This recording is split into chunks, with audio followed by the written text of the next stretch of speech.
पैमाने पर जब उत्पादन किया जाता है तो उसे हम लोग कहते हैं व्यावसायिक उत्पादन। इसमें हम लोग सेरीकल्चर, पीसी कल्चर और एपी कल्चर पर मेनली फोकस करेंगे। तो चलिए हम लोग जानते हैं सेरीकल्चर किसे कहते हैं। हम सब जानते हैं रेशम के कपड़ों की अहमियत क्या होती है। रेशमी कपड़ों का सबसे पहले स्टार्ट तो चाइना में हुआ था, आपको पता होगा। रेशम जो होते हैं वो प्रोटीन के बने होते हैं, इनका निर्माण रेशम के कीट करते हैं। हालांकि आप देखेंगे, अगर आप नक्शा देखेंगे यहाँ पे जो फिगर दिख रहा है, इसमें रेशम मार्ग सिल्क रूट था जिस पर कनिष्क ने अधिकार भी कर लिया था। तो जो चाइना का था, जिसे यूरोप और मिडिल ईस्ट से चाइना को जोड़ता था रेशम मार्ग। रेशम के उत्पादन को हम सेरीकल्चर कहते हैं। रेशम के कीट को हम शहतूत के पौधों पर पालते हैं। इस कीट की कितनी अवस्थाएं होती है, रेशम कैसे निकलते हैं, चलिए इसको हम लोग जान लें। अच्छा, ये वाला कीड़ा ही होता है रेशम का कीड़ा। रेशम के कीट का सबसे बचपना अवस्था होता है लार्वा। इस समय उसकी लार की जो ग्लैंड होती है, स्लाइवरी ग्लैंड, वो बन चुकी होती है, लेकिन वो उससे रेशम नहीं बना पाता है। लेकिन प्यूपा अवस्था में जब जो आता है ना, यानी जब वो यंग एज में आता है, तो उसे कहते हैं प्यूपा अवस्था। इस स्टेज में वो सबसे पहले रेशम का निर्माण करता है। लेकिन इस स्टेज में ज्यादा रेशम नहीं होता है कि हम उसकी एक इंडस्ट्री बना सके। लेकिन जब वो कोकून स्टेज में आता है, कोकून अवस्था में, तो सबसे ज्यादा रेशम का उत्पादन करता है। ये उसका बुढ़ापा अवस्था। वैसे भी आप जानते हैं बूढ़े लोग कितना ज्यादा थूकते हैं, एक एक कटोरा थूक देते हैं। वैसे ये भी बूढ़ा हो जाता है तो कुछ ज्यादा ही थूकता है। इसके जब थूकेगा तो उसका थूक रेशम बन जाता है, उसी पे बैठ के ये आराम करता है। पढ़ाने की स्टाइल तब भी यही था। ले आ तू अपना थूक ले। ये भी कहता है मेरा थूक उठा लिया, कोई दिक्कत नहीं, फिर थूक दूंगा। फिर थूकता है, फिर रेशम का निर्माण हो जाता है। इसे हम लोग कहते हैं सेरीकल्चर। ये बहुत बड़े पैमाने पर होता है। रेशम की टोटल 4 कैटेगरी होते हैं। हमारे यहाँ हिंदुस्तान में टोटल रेशम के 4 कैटेगरी होते हैं। चलिए देखते हैं 4 कैटेगरी। देखिए रेशम के हम 4 कैटेगरी को देखते हैं, मालबरी, ईरी, टमर और मूंगा। भारत में ये 4 कैटेगरी के रेशम होते हैं, जिसमें उनका परसेंटेज इस हिसाब से है। सबसे ज्यादा मालबरी होता है।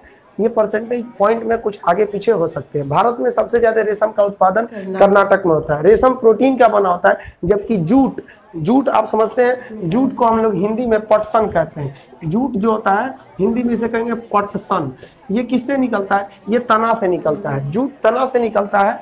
ये किसका बना होता है? सेल्यूलोज का बना होता है। अगर हम जूट की बात करेंगे तो पूरे इंडिया में, पूरे वर्ल्ड में सबसे ज्यादा जूट का उत्पादन भारत में हो जाता है, और पश्चिम बंगाल इसमें 1 नंबर है। हालांकि जब इंडिया पाकिस्तान का सेपरेशन, विभाजन हुआ था, तो सबसे ज्यादा प्रभावित कोई उद्योग हुआ था तो जूट उद्योग हुआ था। क्यों? क्योंकि जूट के कारखाने इंडिया में रह गए, और जूट का जितना भी खेत था वो बांग्लादेश, जो यानी जो उस समय पूर्वी पाकिस्तान था, उसके पास चला गया। फिर भी अभी हम लोग 1 नंबर जूट उत्पादन में है। दूसरे नंबर पे जूट उत्पादन में जो आता है वो बांग्लादेश आता है। जूट के बोरे देखे होंगे आप लोग, वो तना से प्राप्त किया जाता है जूट के बोरे को। इसमें बहुत ज्यादा लेबर की जरूरत होती है। इसके जूट से रेशा बनाना कताई कहलाता है। इसे पानी में 1-2 दिन भिगा के रखना पड़ता है, जो बहुत ज्यादा लेबर कॉस्ट वाला काम है। आप इसको जूट को आप देख सकते हैं, या इमेज में जूट कैसा होता है। बोरा वगैरह इसके बनाए जाते हैं। सेकेंड समझते हैं हम लोग एपीकल्चर, मधुमक्खी पालन। मधुमक्खी पालन व्यावसायिक स्तर पे बहुत ज्यादा मधुमक्खी पालन को कहते हैं एपीकल्चर। मधुमक्खी का जो शहद होता है, ये शहद जो होता है, इसमें फ्रुक्टोज और सुक्रोज होता है। मधुमक्खी की जो चाल होती है वो 16 मील प्रति घंटा के चाल से ये चलती है। मधुमक्खी प्रति घंटा का चाल इसका होता है। मधुमक्खी का जो छत्ता होता है, जिसमें मधुमक्खी रहती है, मधुमक्खी का छत्ता वो मोम का बना होता है। मधुमक्खियां इसको नेचुरली बनाती है। मधुमक्खियों की जो फैमिली होती है, फैमिली में मधुमक्खी के 3 कैटेगरी रहते हैं पूरे फैमिली में। एक इसमें जो होती है रानी होती है, और कुछ इसमें नर होते हैं, और बाकी इसमें श्रमिक होते हैं। श्रमिक जो नपुंसक होते हैं, श्रमिक होते हैं जो नपुंसक होते हैं। अब इसमें समझिए छत्ते में कैसे मधुमक्खी का उत्पादन होगा। रानी, एक ही रानी मधुमक्खी होती है। नर की संख्या कुछ ज्यादा होती है। सबसे ज्यादा संख्या में श्रमिक होते हैं जो नपुंसक होते हैं। रियलिटी में ये जो श्रमिक हैं, यानी जो नपुंसक मधुमक्खियां हैं, ये जब पैदा होती हैं तो ये फीमेल रहती हैं। इन्हें नपुंसक बनाने का काम रानी मधुमक्खी करती है। समझते हैं कैसे कर देती है? जब मधुमक्खी अपना अंडा देती है तो उस अंडे में, छत्ते पे मधुमक्खी के अंडे में बहुत सारे अंडे रहते हैं। तो रानी मधुमक्खी के शरीर से एक एसिड निकलता है। रानी मधुमक्खी के शरीर से एक एसिड निकलता है जिसका नाम होता है अल्फा कीटोग्लूटेरिक एसिड। अब रानी मधुमक्खी करती क्या है, रानी मधुमक्खी जैसे अंडे से बच्चे निकलते हैं वो पूरे बच्चों के पास घूमती है ताकि उसके शरीर से निकलने वाला अल्फा कीटोग्लूटेरिक एसिड सारे मधुमक्खी से जो नए बच्चे निकले हैं सबके शरीर पर लग जाए। रीजन क्या है कि अगर ये एसिड किसी मेल के शरीर पे लगा तो उसे कोई इफेक्ट नहीं करेगा, लेकिन अगर कोई फीमेल बेबी है, फीमेल पे अगर ये लगा तो फीमेल को वो नपुंसक बना देगा। काफी डिटेल में खान सर ने बताया। तो रानी मधुमक्खी जानती है सारे छत्ते पर घूमती रहती है रानी कि जो अंडा तुरंत निकला है 1 हफ्ते के अंदर अंदर वो सबको अल्फा कीटोग्लूटेरिक लगाना चाहती है। जानती है कि मेल को तो कोई इफेक्ट नहीं पड़ेगा, लेकिन अगर फीमेल को लग गया तो वो नपुंसक बन जाएगी।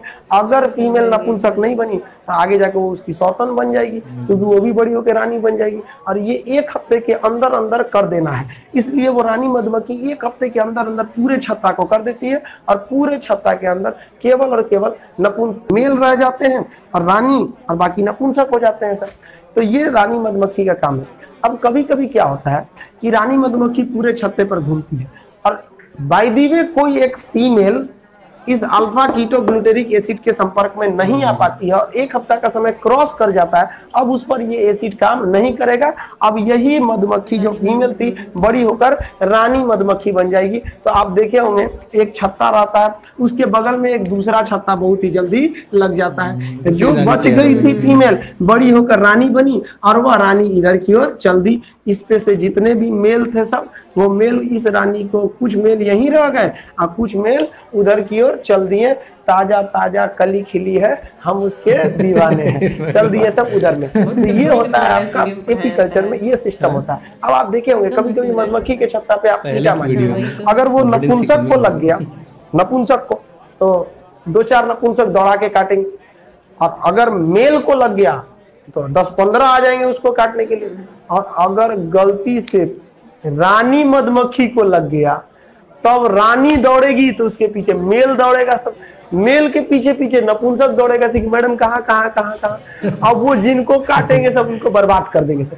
इसलिए मेल जो होते हैं ये तो कम संख्या में, तो सबसे बड़ी होती है मधुमक्खी के छत्ते की रानी। अगर रानी जिधर गई उनको तो बर्बाद कर देंगे।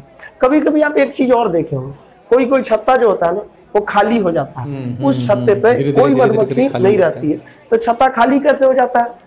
तो कभी कभी क्या होता है कि रानी मधुमक्खी मर गई बीमार होने की वजह से, या कभी कोई ईंटा मारा और इत्तेफाक से रानी मधुमक्खी को लगा तो मर गई। तो नर कहेंगे सब हम क्या करेंगे, मैंने तेरे लिए जग छोड़ा तो मुझको छोड़ चली, भाग जाते हैं सब वहां से। तो कभी कभी छत्ता खाली हो जाता है। अब बात आता है एपीकल्चर में करते क्या है। एपीकल्चर में क्या होता है, जो रानी मधुमक्खी होती है जैसे अंडा देती है और जब अंडा फूटने का टाइम होता है तो उस रानी मधुमक्खी को पकड़ के डिब्बे में बंद कर दिया जाता है कि तुम अंदर रहो। तो उससे क्या होगा, जितने मेल हैं उनपे वो अल्फा कीटोग्लूटेरिक एसिड उनपे तो पहले भी असर नहीं कर रहा था। अब ये जो फीमेल थी रानी मधुमक्खी है ही नहीं है जो उन पर ये वाली एसिड लगाए। अब वो 1 हफ्ता 10 दिन का समय चला जाता है तब रानी मधुमक्खी को छोड़ा जाता है। अब वो जो फीमेल है अब तो उन पर वो असर करेगा नहीं, अब वो हिजरा थोड़ी ना हो पाएंगे, अब वो नपुंसक नहीं होंगी और ढेर संख्या में रानी मधुमक्खी होगी तो छत्तों की संख्या भी बहुत ज्यादा हो जाएगी, जिस वजह से हमें शहद का उत्पादन बहुत ज्यादा हो जाएगा। शहद एक नेचुरल कार्बोहाइड्रेट का काम करता है, नेचुरल शुगर होता है, वो बहुत फायदेमंद होता है। तो इसे हम लोग कहते हैं एपीकल्चर। समझ में आ गया होगा आप लोग को। देखिए शहद में सुक्रोज होता है, फ्रुक्टोज होता है और सुक्रोज होता है।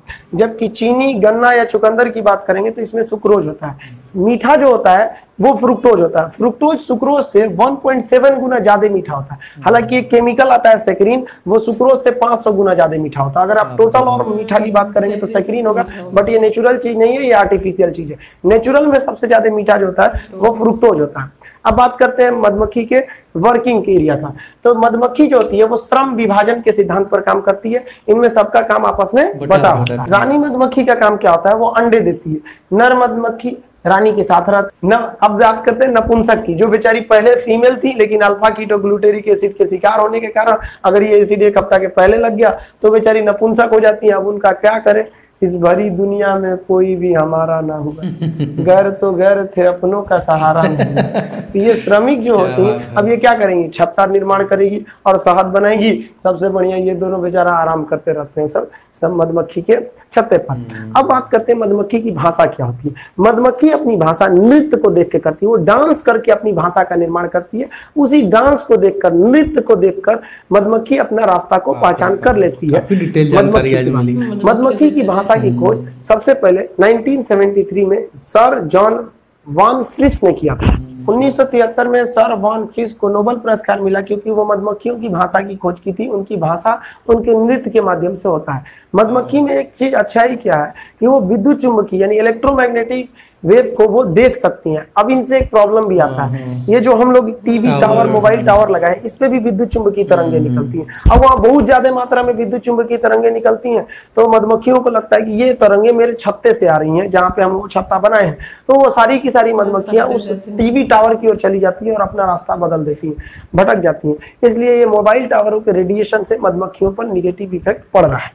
मधुमक्खी, बिच्छी या फिर हड़ा जो होते हैं इन सब के डंक में फॉर्मिक एसिड पाया जाता है। चींटी में भी फॉर्मिक एसिड पाया जाता है, लेकिन चींटी का डंक कम खतरनाक होता है जबकि मधुमक्खी का ज्यादा होता है। एक्चुअली ये डिपेंड करता है पीएच पर, किसका पीएच कितना ज्यादा है, यानी मधुमक्खी का डंक अम्लीय होता है। अब हम लोग अगला समझते हैं मछली पालन, जिसे हम पीसी कल्चर। देखिए व्यवसायिक स्तर पर मछली का उत्पादन करना पीसी कल्चर कहलाता है। अब मछली के उत्पादन के लिए कई तरीके हो सकते हैं। आप आरओ मेथड से भी पाल सकते हैं, जैसे हैदराबाद में पाला जाता है, या फिर आजकल एक बायोफ्लॉप आ गया है, वो ग्राउंड टब में उसको पाल लिया जा रहा है लगभग 4 मीटर के डायमीटर रेडियस में। तालाब वाला की जरूरत नहीं है। बायोफ्लॉप को देख सकते हैं यहाँ पे।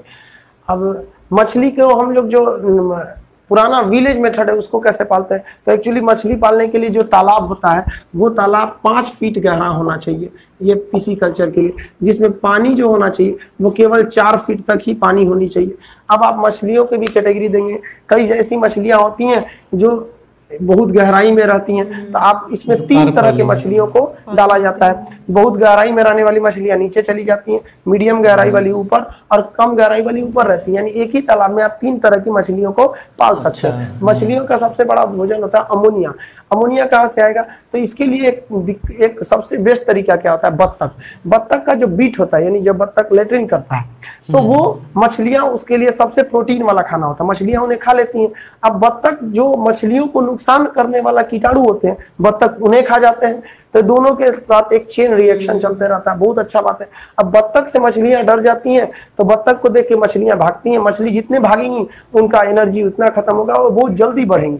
तो एक बत्तख पालन हो सकता है यहाँ पे। तो ये दोनों एक दूसरे से रिलेटेड होते हैं, इसे हम पीसी कल्चर के नाम से जानते हैं। मछली भी उसी में बत्तख। अब देखिए मुर्गी पालन को हम लोग कुक्कड़ बोलते हैं, पोल्ट्री फार्मिंग के नाम से जानते हैं। ये कई टाइप से होती है, बॉयलर होती है, एक लेयर फार्मिंग होती है। लेयर मुर्गी फार्मिंग उसे बोलते हैं जो अंडा देती है, बॉयलर फार्मिंग उसे बोलते हैं जो मीट पर्पज मांस के लिए बोया जाता है। और कुछ बैकयार्ड फार्मिंग होती है जो मतलब घर के पीछे आंगन वगैरह में जो गाँव में लोग मुर्गी पालन करते हैं उसे बैकयार्ड फार्मिंग के नाम से जानते हैं। मुर्गियों के लिए भी सबसे बड़ा प्रॉब्लम क्या होता है, उनमें बीमारियां ज्यादा आती हैं सब मुर्गी पालन में, तो उसका उत्पादन भी आजकल नाबार्ड बहुत ज्यादा सब्सिडीज वगैरह देती है। बाकी आप यहाँ लिस्ट देख सकते हैं, जो जो चीज के उत्पादन का जो भी कल्चर था वो हमने यहाँ पे लिस्ट में दे दिया। मिलते हैं हम लोग नेक्स्ट वीडियो के साथ, तब तक के लिए जय हिंद।